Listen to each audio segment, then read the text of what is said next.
El esqueleto. Es una red estructural que se encuentra en el citoplasma. ¿Qué más? Que le da soporte y Que le da estructura. soporte. Y estructura. Y estructura. Le da organización, transporte. O sea, es una vida supremamente importante y uno la tiene por ahí como medio olvidada. Entonces, todas estas cositas que acaban de mencionar, pues hacen parte de la descripción del citoesqueleto. Digamos que lo único que de pronto no consideraron es que es una red bastante interactiva y dinámica. ¿Sí? El citoesqueleto, como ustedes lo conocen, y con todas las funciones que cumplen, no es que esté de manera permanente o estable de la misma forma en la célula. Es una red que constantemente se modifica considerando las necesidades de la célula. ¿Sí? Entonces, una definición sencilla es una red interactiva y dinámica de estructuras filamentosas que van a ser de origen proteico. Ya las proteínas te las vamos a ir analizando porque ustedes ya las conocen. ¿Cuáles son? Esta era la pregunta del control. Esos elementos que conforman el citoesqueleto. Exactamente, microtúbulos. Básicamente son unas estructuras que, como su nombre lo indica, tienen forma de tubo. ¿Ok? Son huecos, son rígidos, son inextensibles. ¿Sí? Y normalmente su constituyente principal es la tubulina. Tubulina de dos tipos que ya vamos a ver. Después vienen los microfilamentos. En este caso, estos tubos siguen siendo unos elementos delgados, ya no huecos, sino coaxiales. ¿Sí? Que van a estar constituidos normalmente de actina. Ellos son flexibles, mas no extensibles, son rígidos. ¿Sí? Y normalmente configuran una especie de red ramificada. Y finalmente vamos a tener los filamentos intermedios. Los filamentos intermedios son unas fibras muy resistentes que parecen cuerdas, que normalmente se constituyen de proteínas que en realidad conforman una gran familia o superfamilia que se llama la superfamilia de los filamentos intermedios, que son más de 70 proteínas. ¿Sí? Aquí algunas de las más conocidas: pimentina, queratina, adenina, proteínas de atribular, neurofilamentos. Estos, a diferencia de los otros, son flexibles y extensivos. ¿Listo? ¿Cuáles son las propiedades básicas del citoesqueleto? Les hago esta pregunta. ¿Recuerdan cuando vimos transporte a través de membrana? El transporte a través de membrana tiene unas características, ¿cierto? Uno, que tiene un límite de saturación. Dos, que es específico, que no siempre pasa cualquier cosa a través de cualquier canal.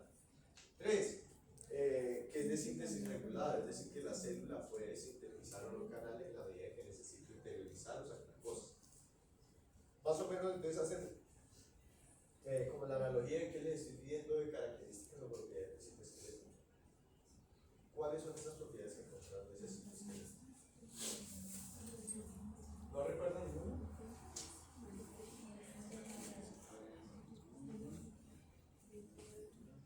¿Cuál recuerdan?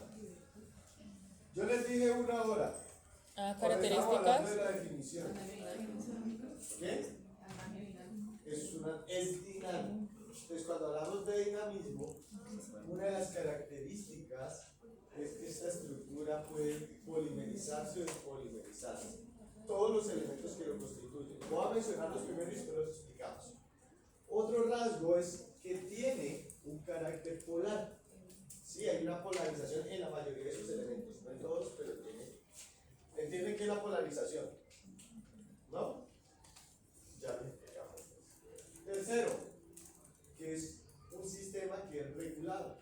No es que de alguna manera esté allí estático, sino que tras su interacción con proteínas, digamos, se moldea, se modifica y responde a los entornos cambiantes. Entonces, cuando hablamos de polimerización, es que ustedes van a comenzar a notar que los filamentos proteicos, ya sea intermedios, microtúbulos o microfilamentos, pueden ensamblarse y desensamblarse fácilmente, creando, modificándose o posicionándose de acuerdo a las necesidades de la célula.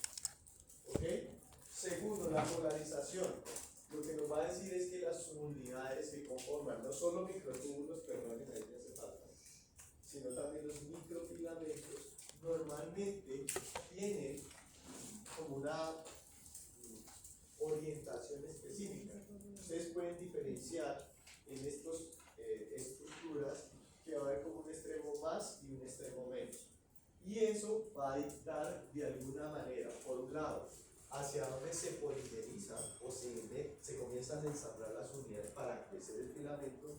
Y recuerden que habíamos visto en el transporte vesicular que normalmente lo que servía como autopista para movilizar todas estas vesículas y organelas eran elementos del citoesqueleto, microtúbulos y filamentos de actina.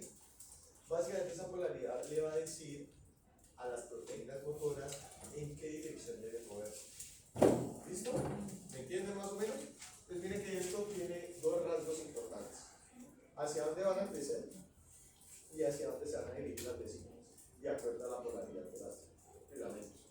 Y finalmente, pues lo que les mencionaba de la regulación que ya lo explicamos es que normalmente hay proteínas que van a regular cómo se van a organizar, cómo se va a activar, cuál va a ser su capacidad de polimerizarse o despolimerizarse.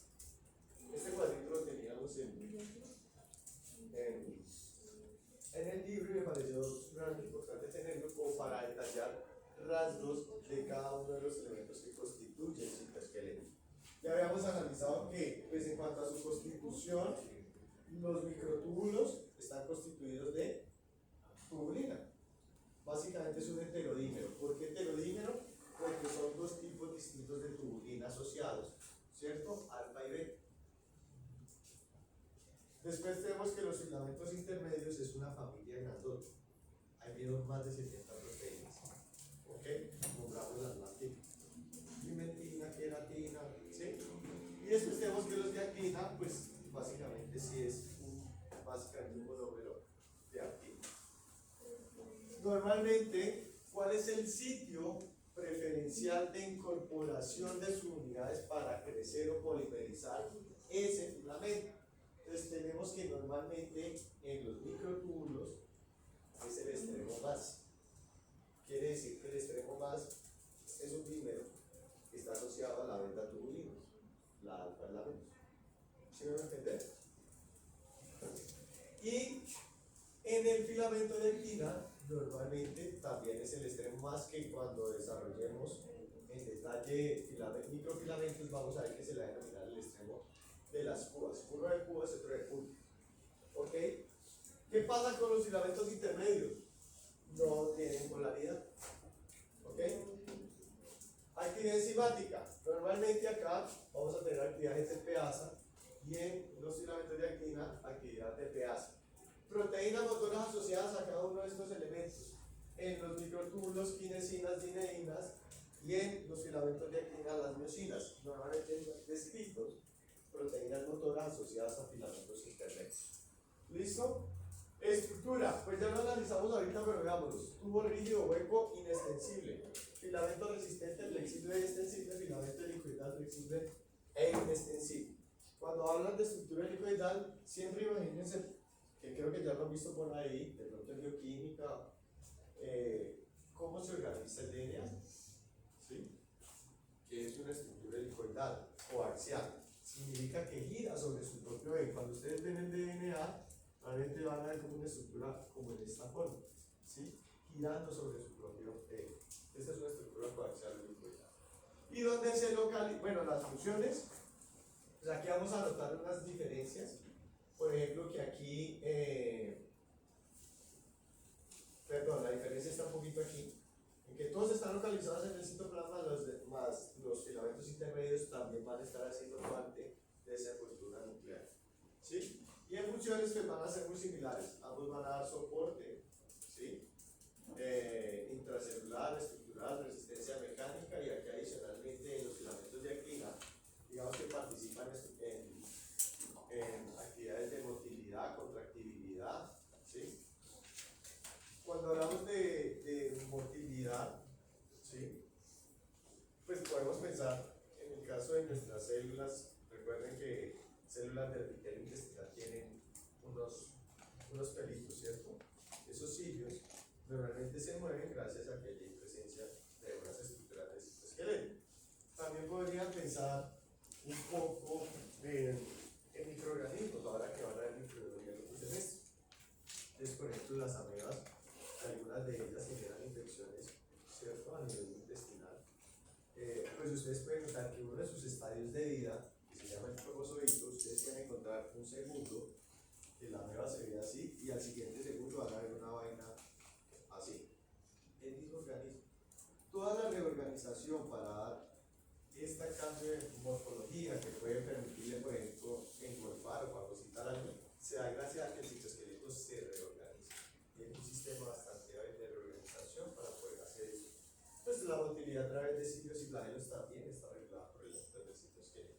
Y obviamente, estos dos elementos participan en el transporte de moléculas o de vesículas o de organelas, microtúbulos y filamentos de agua.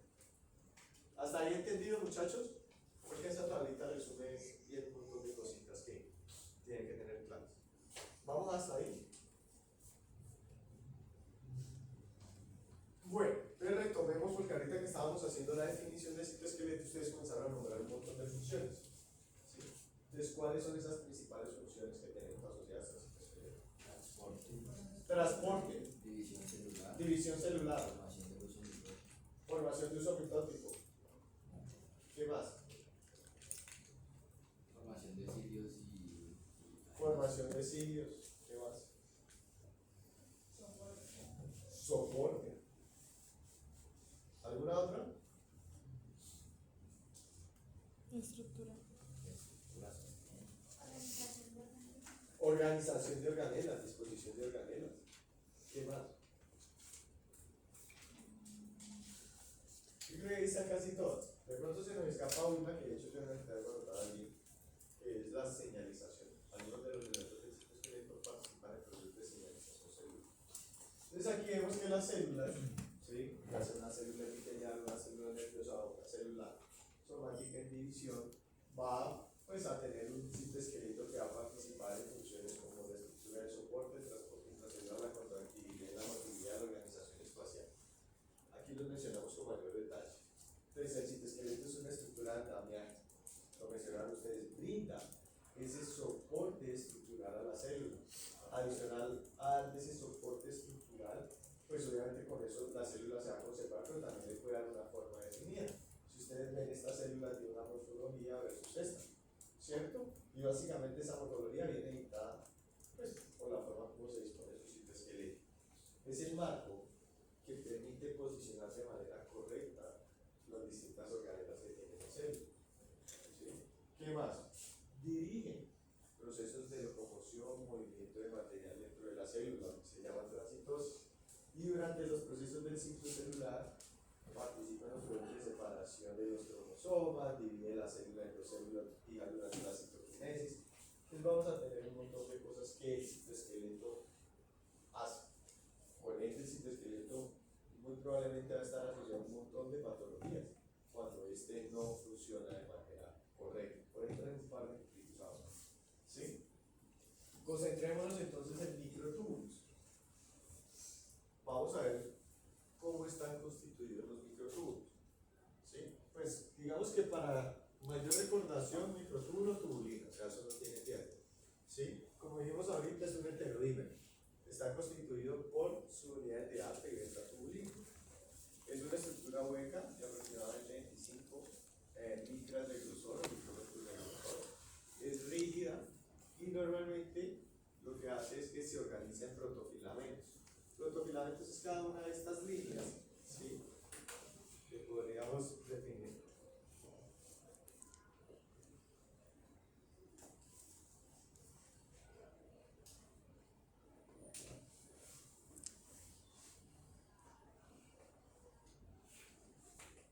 Y si ustedes cuentan, aquí hay 13, ¿cierto? Una es alfa y la otra es beta. Entonces ellas se asocian así, normalmente, en parejitas de alfa y beta tubulino. Y normalmente, pues ellas están asociadas, eso lo vamos a ver más adelante, no justo aquí, ¿sí? Ellas se ensamblan, forman un filamento recto, ¿sí?, asocian ante P y después cogen su curvatura. En la medida en que, gracias a proteínas que se asocian a los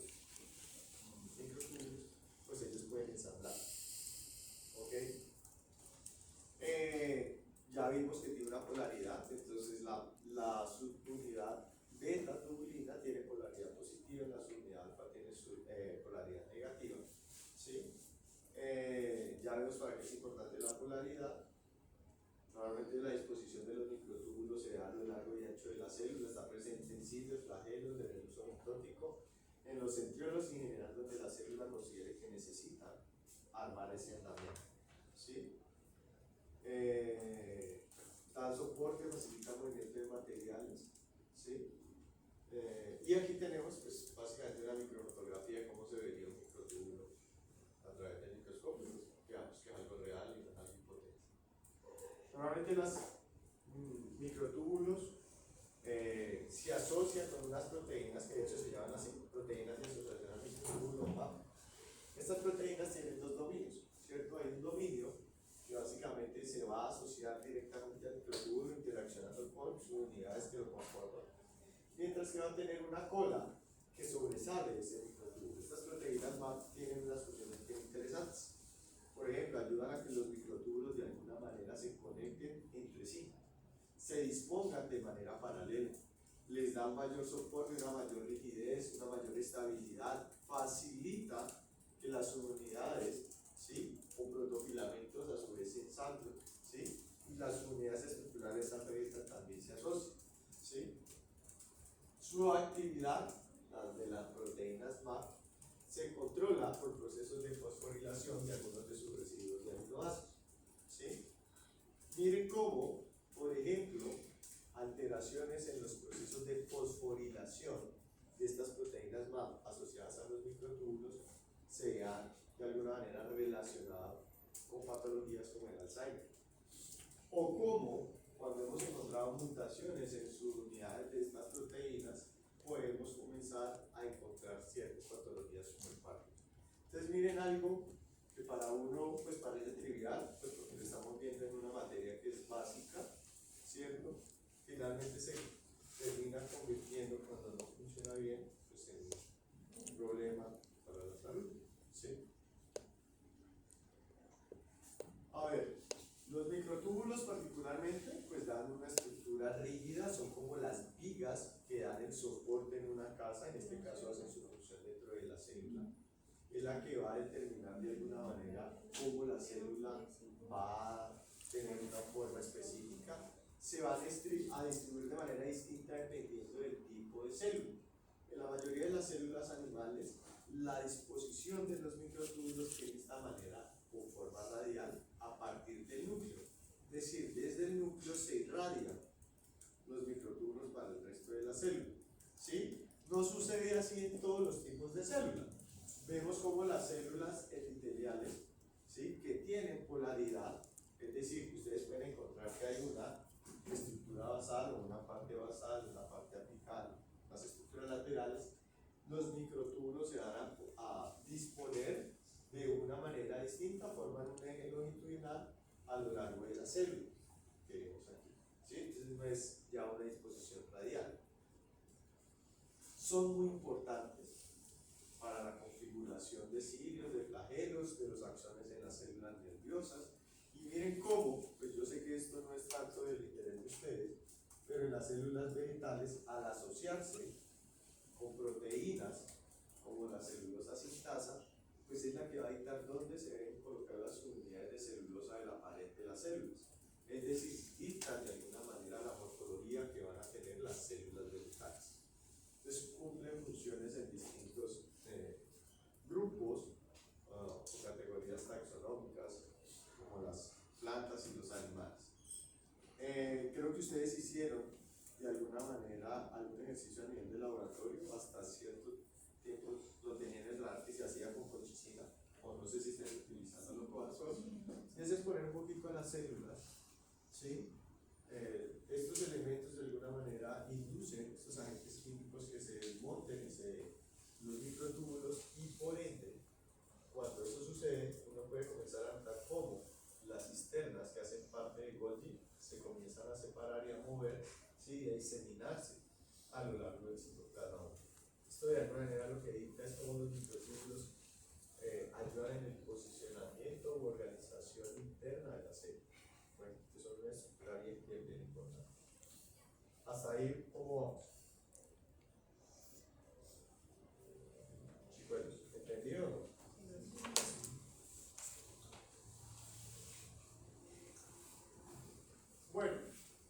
aquí solo un ejemplito de cómo, además de conformar y dar esa morfología al axón de estas células nerviosas, participa como un agente de movilidad intracelular. A través de los microtúbulos del axón pueden notar cómo vesículas pueden movilizarse en sentido anterrógrado y retrógrado, ¿cierto? Entonces facilitar de alguna manera la movilidad de moléculas a lo largo del axón, por ejemplo, neurotransmisores en una célula. ¿Ok?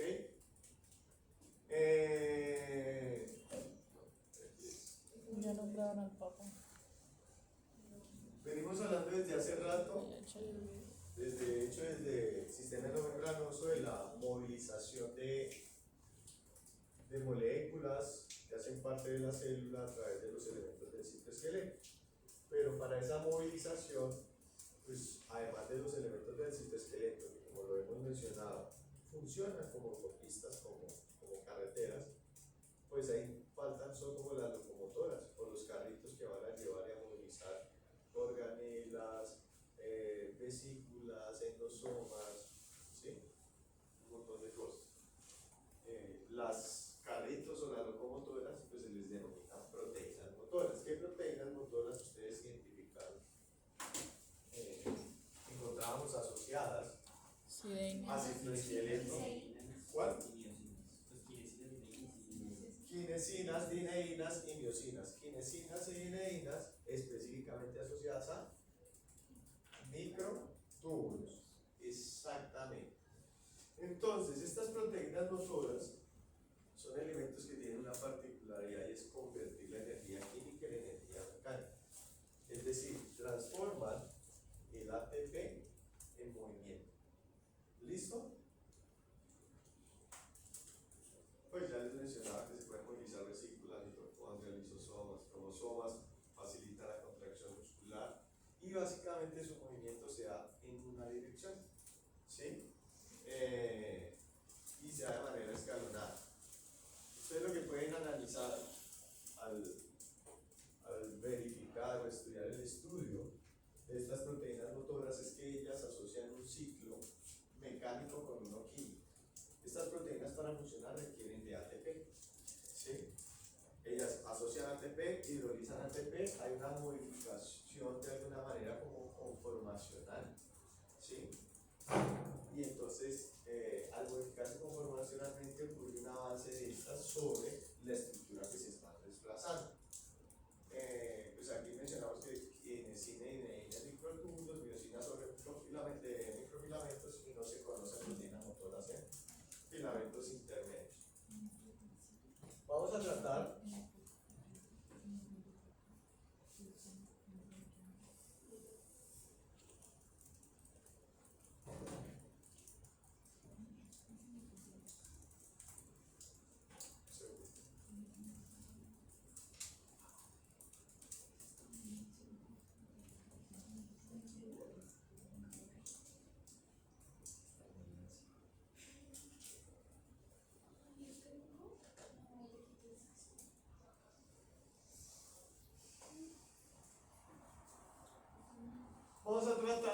las proteínas motoras, como la quinesina, pues no es que sea una sola proteína, es una familia muy grande. Por ejemplo, se llama la familia de las proteínas tipo quinesina o asociadas a las quinesinas.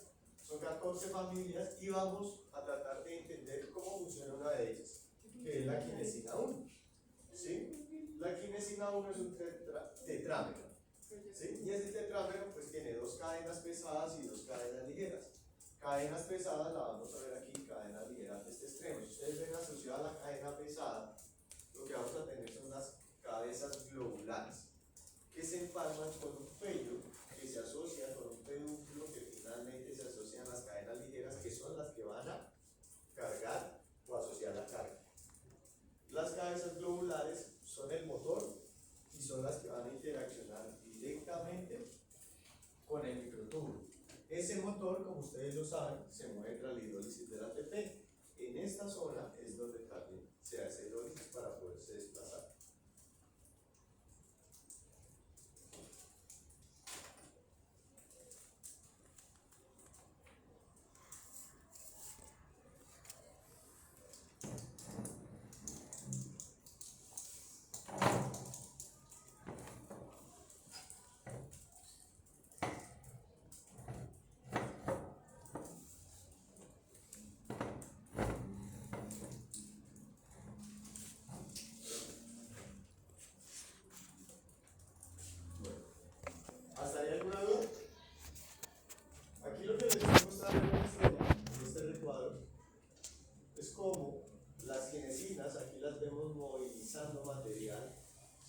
del extremo menos al extremo más, ¿sí? En esta dirección, aquí una mitocondria, aquí una vesícula.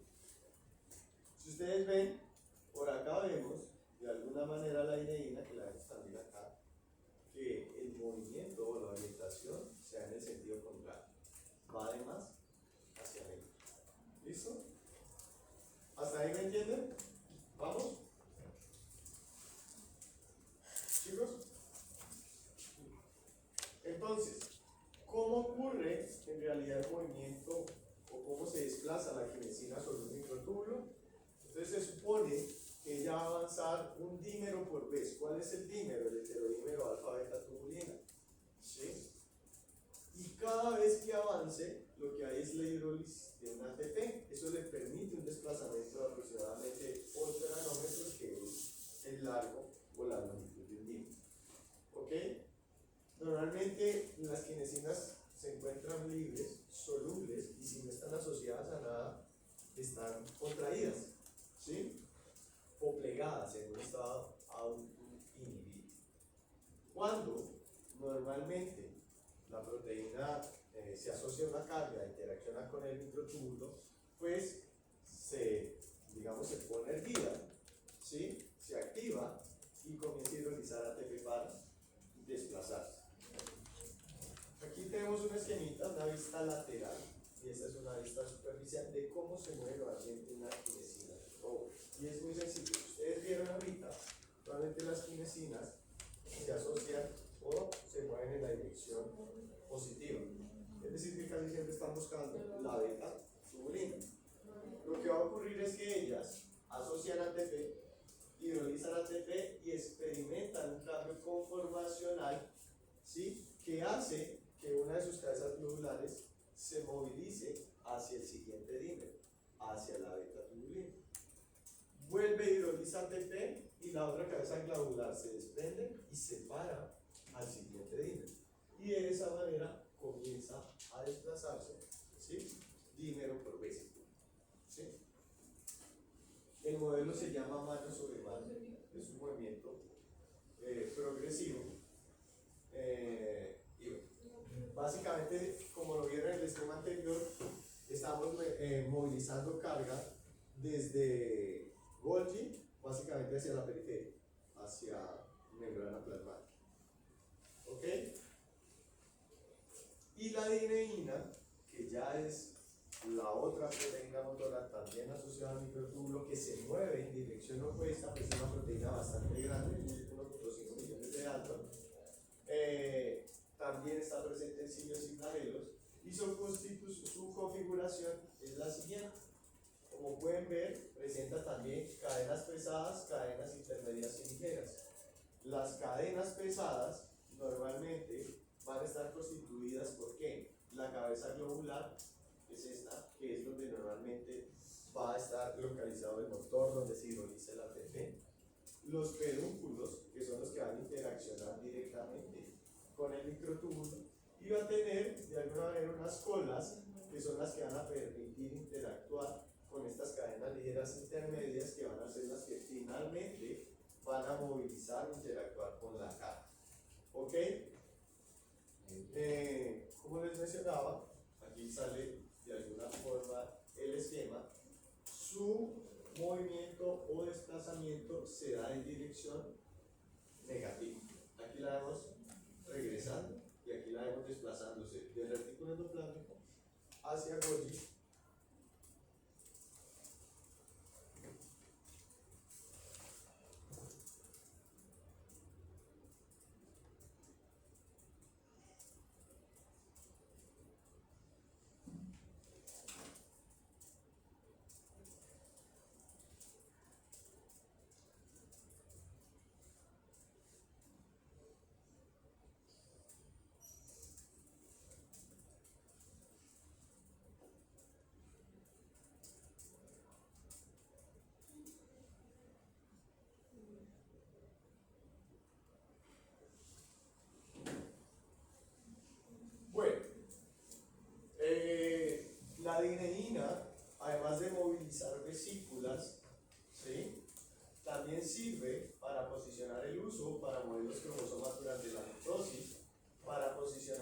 citosoma, que es un centro organizador de microtúbulos, que es lo que vamos a ver a continuación, ¿sí? Permite mover organelas, vesículas, partículas a través del citoplasma en un movimiento, como ya les dije, retrógrado. Hay que tener en cuenta que sobre estas autopistas se pueden movilizar a través de quinesinas y dineinas de manera simultánea cargas en direcciones opuestas, ¿sí? Todo hay que depender pues, de las necesidades de la célula. ¿Hasta ahí vamos?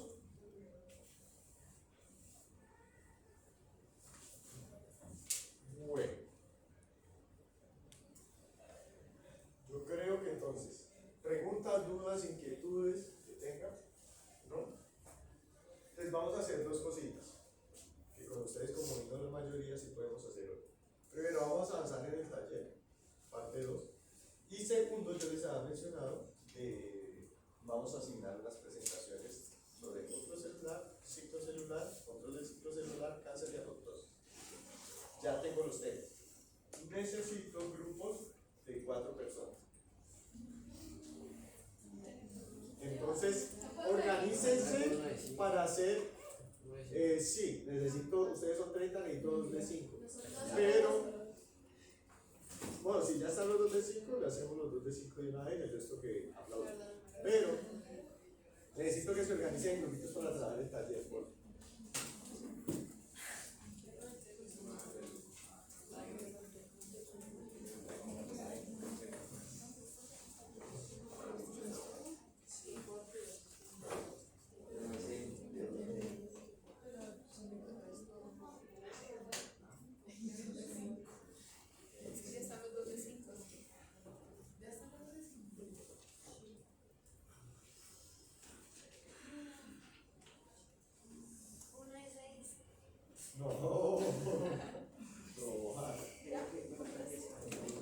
Ya 4 es un montón. Pero ya me lo 5 es pandilla. Otra de 5. No, solo 2. Y ya está uno conformado. Está el de, bueno, los 2 primeros que la Gaby y acá Juan. Entonces ya están los 2 de 5. El resto son 4. ¿Listo? Lo necesito ver conformaditos ya. ¿Esto ya lo anotaron? Chicos, examen 3 de junio, 11:30 AM. De momento el espacio asignado a la clase no es seguro porque nosotros tenemos el espacio asignado hasta la semana 16. Yo tengo que solicitar la reserva y procuraré solicitar pero no es seguro que lo asigne. Si cambia el espacio, yo les mando un correo informando el espacio del espacio. ¿Listo? Si ya lo habían anotado, me avisa para borrar y hacer aquí la distribución de temas. ¿Ya se organizaron en los grupos? Los quiero ver. Comencemos a trabajar el taller.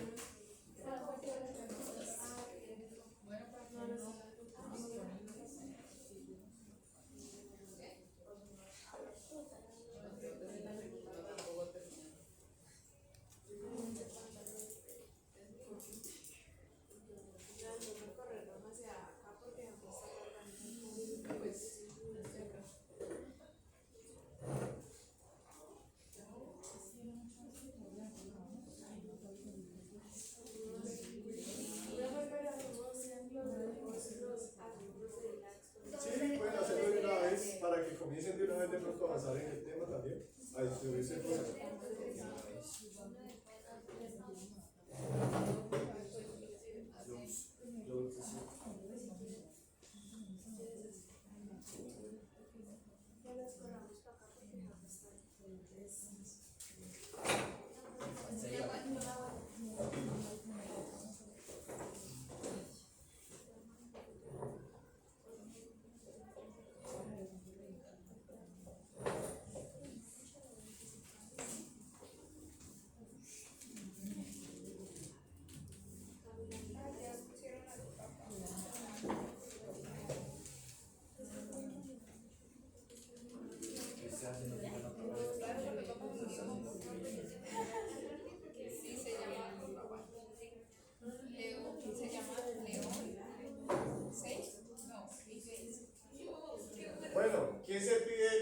1?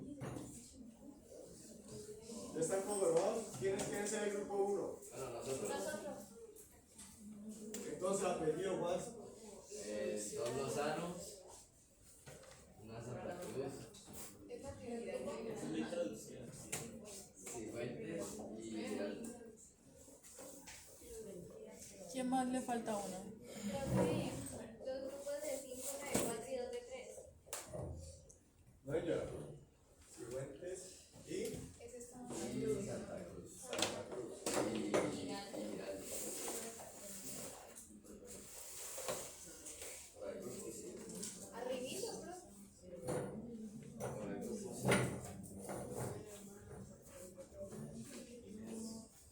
La verdad es que ustedes 5 países, ¿no? No, los dos grupos de 5 yo les asigno el tema. Porque sí, pues sería para los de 4 los temas que son más amplios. ¿Y qué tema es? Ya les pongo. Sería. Ya les di. No les la voy a mostrar porque es muy bajito. Menos ustedes dos. Profe, no hay necesidad de borrarlo. No, porque tengo que cambiar. Sería. Denme un segundo.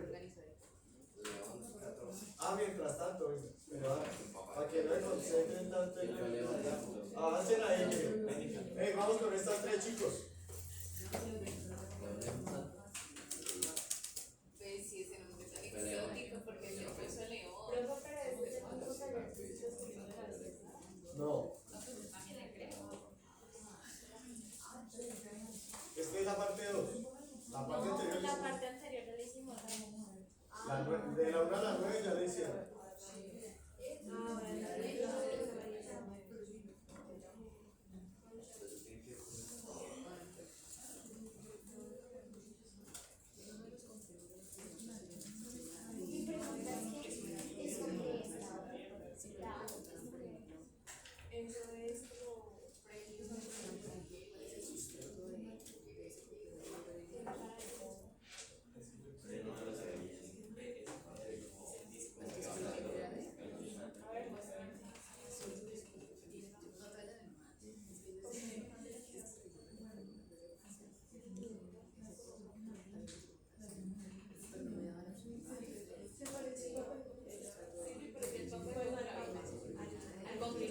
Bueno, les doy a escoger entre 4, 6 o 7.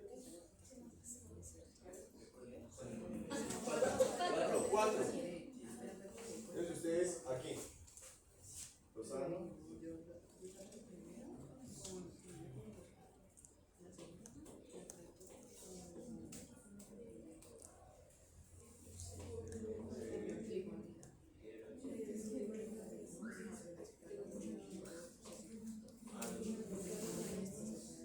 Santa Cruz, ¿quién me falta ahí? No, acá está así. Giraldo.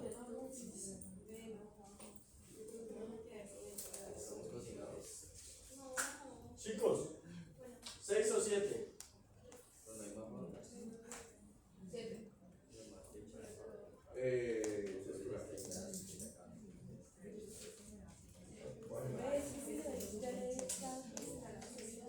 Apellidos. Trujillo.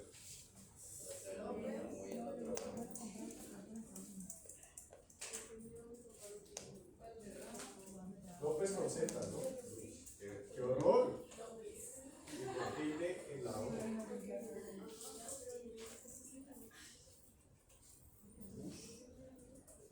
López, Maldonado. ¿Quién más? Beltrán. ¿Beltrán lleva tilde Beltrán? En la A, ¿cierto?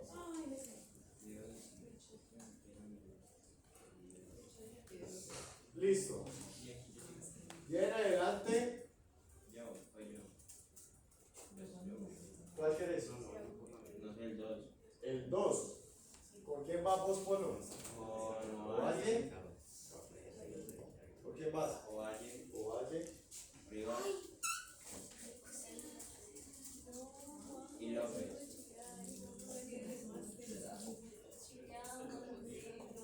Pero vos López Juan. Juan, ¿no? Sí, era muy Porque fácil. el de acá es el de acá. Profe. López acá. ¿López dónde quedó? Abajo. Acá, sí. Profe, tenemos uno de 3. Profe, queremos el 5. El 5. ¿Ustedes tres? ¿Quiénes son? Yesid, María Paula y yo. ¿Ustedes tres? Bueno, les voy a dar el 1.